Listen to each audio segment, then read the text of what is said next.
Alright, so now we come to the principle of conservation of momentum.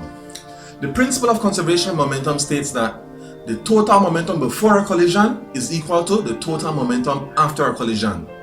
Scientists have investigated and found that the mass times velocity of a closed system, when you're considering two or more objects colliding with each other, the total momentum before is equal to the total momentum after.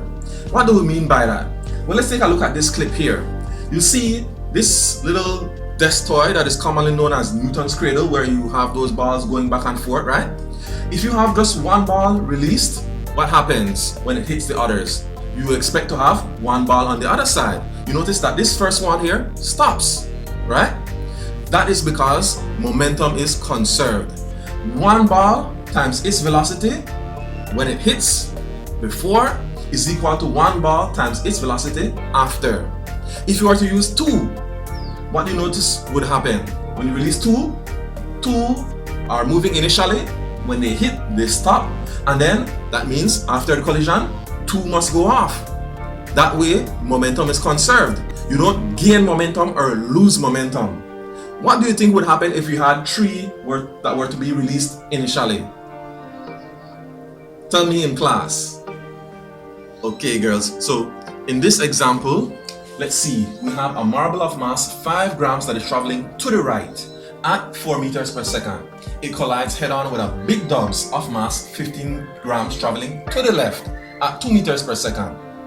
After collision, the marble is now traveling also to the left at 3 meters per second. What is the final velocity of the big dubs? So here we have a head-on collision, right? There are a few possibilities for head-on collisions. Let's go through them. One possibility is that when you have a head-on collision, both objects just stop. That can occur if they were equal and opposite in momentum. Then the momentum total would be 0, and so it just stops. Another possibility is that they can come together, one stops and the other one bounces back. It could be the case that they come together, one bounces back and the other one continues moving how it was. The fourth possibility is that they could come together, they both bounce back. And a fifth possibility is that maybe they come together and they get stuck together and move off in one direction or the other. So what is the case here? Let's see what happens with this one according to our calculations. So as I will say over and over again, I recommend that you start by drawing a diagram. So we have our little marble here of 5 grams traveling to the right with 4 meters per second as its speed. And then the big dubs is traveling to the left and its mass is 15 grams.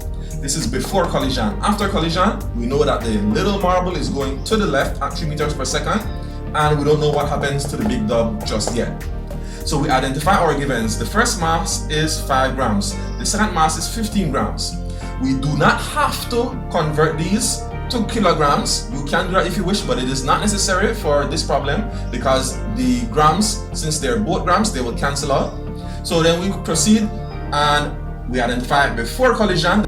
The initial velocity of the little marble is 4 meters per second, and then the initial velocity of the big dubs is a negative 2 meters per second. Why is it negative? Well, because momentum is a vector quantity, we have to choose our positive direction. I can't stress that enough.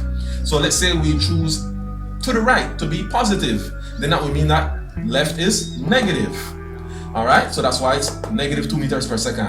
After the collision, since the little marble is moving to the left, then its velocity is negative 3 meters per second. The final velocity of the big dub, we don't know. That's what we'll be finding. So we start by writing down our formula and then we substitute. So we have 5 times 4 plus 15 times negative 2, that's equal to 5 times negative 3 plus 15 times v. So 5 times 4 is 20, 15 times negative 2 is negative 30, 5 times negative 3 is negative 15, 15 times v of course is v. Let's transpose this negative 15 from the right hand side of the equation over to the left hand side. In doing so, instead of subtracting, we will add. So we have 20 take away 30 plus 15. So 20 and 15 together adds up to 35, and then 35 take away 30 is positive 5.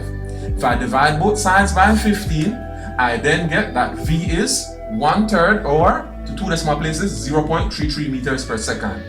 Here, I get a positive number. So that means it is in the positive direction. Therefore, my final velocity of the big dog is 0.33 meters per second to the right. It is important that you write this statement here so that you clearly say what the final velocity is. Remember, velocity is a vector.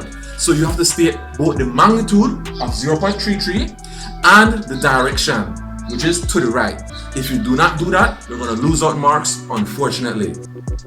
Okay, so in this example of a head-on collision, we have a car of mass 4,000 kilograms that is traveling to the north at 20 meters per second. It crashes head-on with a truck of mass 6,000 kilograms traveling south at 15 meters per second.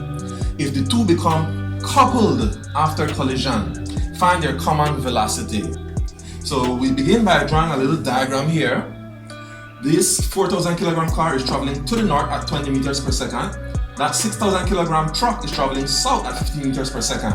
So we have to pick which way is our positive direction. So let's say I go with north as being my positive, then south would be negative. So identify my givens. The mass of the first object is 4,000 kilograms. The mass of the second object is 6,000 kilograms. Before the collision, the initial velocity of the first object is 20 meters per second.